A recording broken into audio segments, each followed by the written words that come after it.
नमस्कार दोस्तों, एक छोटी सी टैबलेट जो डेंजरस बैक्टीरियल इन्फेक्शन से लड़ने की ताकत रखती है। इरेथ्रोमाइसिन एक एंटीबायोटिक नहीं है, ये एक लाइफ सेविंग मेडिसिन है जो सीरियस इन्फेक्शन से लड़ने में हमारी मदद करती है। पर क्या ये हर किसी के लिए सेफ है? कैसे ये काम करती है और बिना डॉक्टर की सलाह के इसे लेना कितना खतरनाक हो सकता है, चलिए इस वीडियो में जानते हैं। इरेथ्रोमाइसिन एक मैक्रोलाइड एंटीबायोटिक है जो बैक्टीरिया को मारने के लिए यूज की जाती है। ये बैक्टीरिया के प्रोटीन सिंथेसिस प्रोसेस को रोकती है, जिससे बैक्टीरिया ग्रोथ नहीं कर पाता और इन्फेक्शन कंट्रोल में आ जाता है। लेकिन ध्यान रखिए, ये वायरल इन्फेक्शन जैसे कि सर्दी जुकाम के लिए यूज नहीं होती है।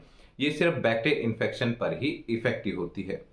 अगर आपको लगता है कि इरेथ्रोमाइसिन सिर्फ एक जनरल एंटीबायोटिक है, तो ऐसा नहीं है। इसका यूज काफी तरह के इन्फेक्शन को ट्रीट करने के लिए इसका यूज किया जाता है, जैसे कि निमोनिया, ब्रोंकाइटिस और वोपिंग कफ जो रेस्पिरेटरी इन्फेक्शन में आते हैं। इसके साथ बैक्टीरियल स्किन इन्फेक्शन को ट्रीट करने के लिए भी इसका यूज किया जाता है।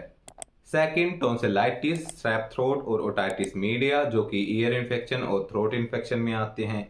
इसके अलावा क्लैमिडिया और सिफिलिस जैसे इन्फेक्शन में भी इसका यूज होता है जो एसटीआई में आते हैं। आई इन्फेक्शन हो गया, जैसे कि बैक्टीरिया इन्फेक्शन में भी इसका यूज किया जाता है। इसके अलावा जिस पेशेंट की डेंटल सर्जरी हुई है और उसके बैक्टीरिया इन्फेक्शन होने के ज़्यादा रिस्क है, तो डॉक्टर इरेथ्रोमाइसिन प्रिस्क्राइब कर सकते हैं।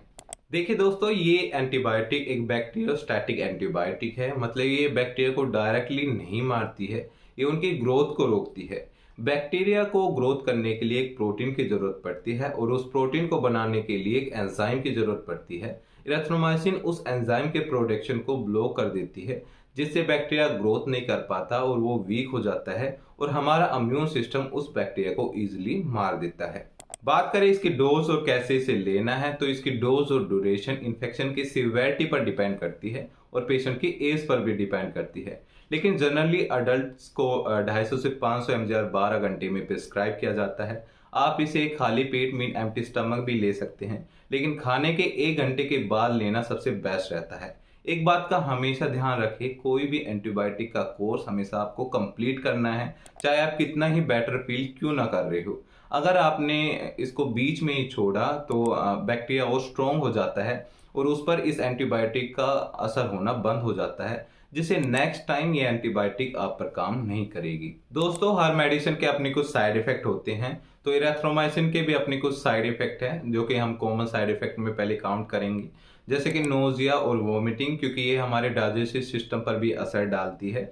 डायरिया भी हो सकता है क्योंकि ये गट बैक्टीरिया पर भी असर डालती है। इसके साथ कुछ लोगों को पेट दर्द भी महसूस हो सकता है। लीवर रिलेटेड इश्यूज भी हो सकते हैं अगर लीवर पहले से वीक है तो। कुछ रेयर केसेस में सीवियर एलर्जिक रिएक्शन भी देखने को मिल सकती है, जैसे कि ब्रेथिंग डिफिकल्टी और स्वेलिंग। अगर आपको इनमें से कोई भी साइड इफेक्ट देखने को मिलता है या महसूस होता है, तो सबसे पहले आपने डॉक्टर को एक बार आपको जरूर कंसल्ट करना है। देखिए दोस्तों, हर मेडिसिन हर किसी के लिए सेफ नहीं होती है, इसलिए कुछ लोगों को ये मेडिसिन बिल्कुल नहीं लेनी चाहिए, जैसे कि प्रेग्नेंट और ब्रेस्ट फीडिंग वुमन को इसे अवॉइड करना चाहिए। लीवर डिजीज वाले पेशेंट को, क्योंकि ये लीवर पर भी स्ट्रेस डालती है। हार्ट से रिलेटेड वाले इश्यूज वाले पेशेंट को भी इसे अवॉइड करना चाहिए। अगर आप पहले से वेरफ्रीन, स्टैटिन्स या फिर एंटीफंगल ड्रग्स ले रहे हैं, तो इसे साथ में लेने से दिक्कत हो सकती है। इसलिए कोई भी एंटीबायोटिक या इरेथ्रोमाइसिन स्टार्ट करने से पहले एक बार अपने डॉक्टर से कंसल्ट जरूर करें। देखिए दोस्तों, अगर आप एंटीबायोटिक नहीं लेना चाहते हैं और छोटे मोटे इन्फेक्शन से नेचुरल लड़ना चाहते हैं, तो आप ये ट्राई कर सकते हैं। आप विटामिन सी और जिंक ट्राई कर सकते हैं, ये आपके इम्यून सिस्टम को स्ट्रॉन्ग बनाएंगे। प्रोबायोटिक ले सकते हैं, ये आपके गट बैक्टीरिया इन्फेक्शन को बैलेंस करेगा। और हनी और हल्दी भी ट्राई कर सकते हैं, ये एंटी बैक्टीरिया माने जाते हैं। लेकिन अगर आपका बैक्टीरिया इन्फेक्शन सीवियर है तो इन सबसे काम नहीं चलेगा, आपको एंटीबायोटिक की मदद लेनी पड़ेगी। वीडियो से रिलेटेड अगर आपका कोई भी क्वेश्चन है तो प्लीज कमेंट करें, चैनल को सब्सक्राइब करें, वीडियो को लाइक करें। धन्यवाद।